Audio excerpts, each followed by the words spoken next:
Hello everyone. So in this video, we'll see how to interpret the data or results that we are obtaining from linear regression in JMP.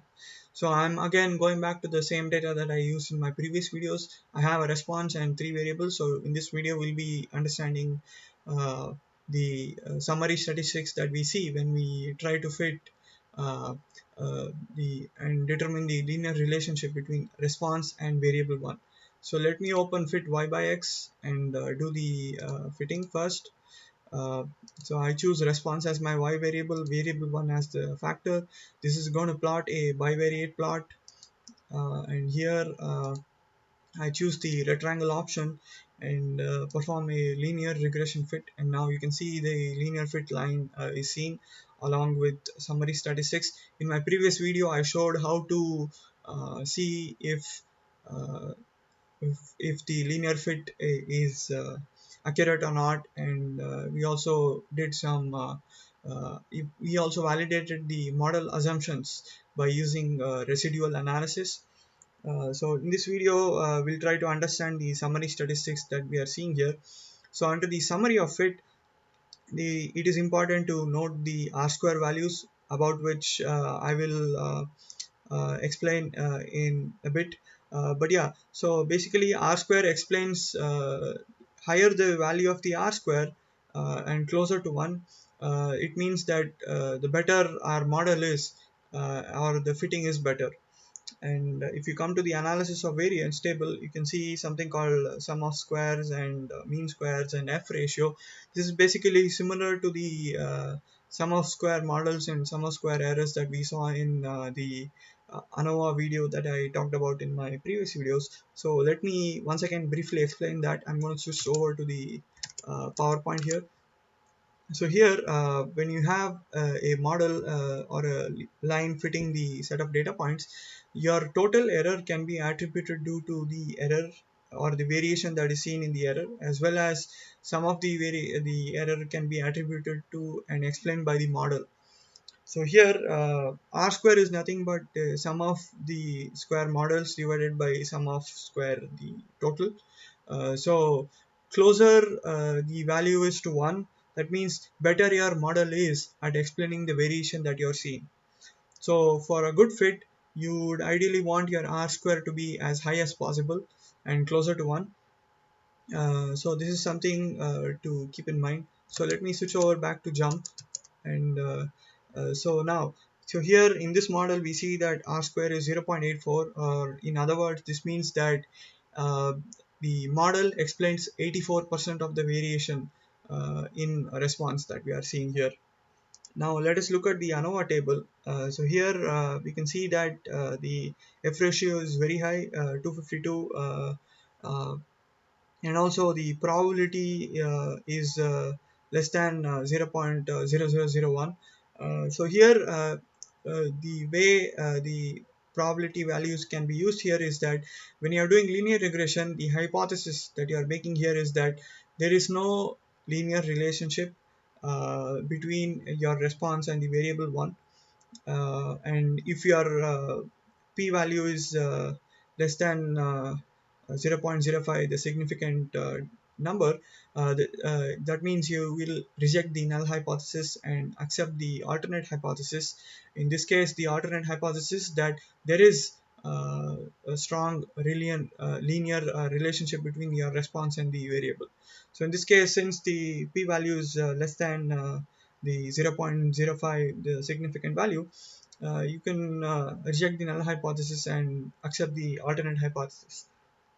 Alternatively, under the parameter estimates, under the estimate, you can again see the intercept and the slope values here, and also you can see the t ratio and probabilities for this value. These are actually estimated by performing individual t tests for each of these variables, and additionally you can also, so now you can use these values, the response and the uh, intercept values, uh, to determine the future values or predict values for another variable one value. There are two different ways to do that.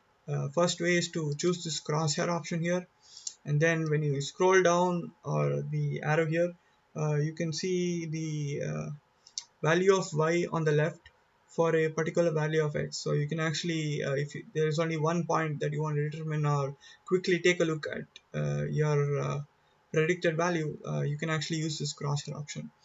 There is a more formal way to do this, where you can actually generate the formula and put it in your table. You can do this by, let me make this bigger. So you can click on the rectangle option here and say save predicted. When you do this, you can see the formula getting saved in your table. So now if you enter a new value for your variable 1, let's say 15, you can see that jump automatically predicts a response for the new value that you input. Keep in mind that when you are entering new values this way, it is better to put values within the existing range for the variable. If you put something beyond this range, it could be possible that the estimate for the response that you're getting is wrong. Um, so that is something you need to keep in mind. And additionally, you can also get the confidence intervals and prediction intervals for future values or the existing values. So in order to get the confidence interval, it's actually confidence bands, something that we have seen before. So if you click on confidence curve fit, you can see that the confidence band for this particular fit has been plotted. So again, you can use the crosshair option here to, for each value of x, you can actually close up and see what is the confidence band. And in order to get the prediction interval, you can choose uh, confidence curve individual.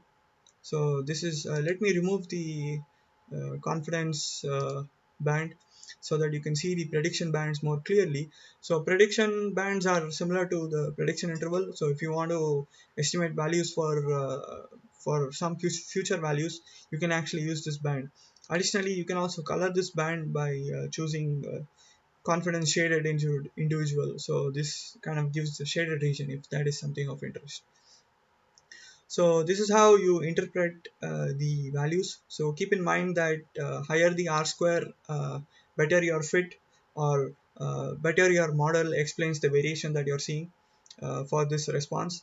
And under the Anova table, you need to make sure that your F ratio is high and your P value is low, so that you can accept the strong linear relationship or the alternate hypothesis that you are making.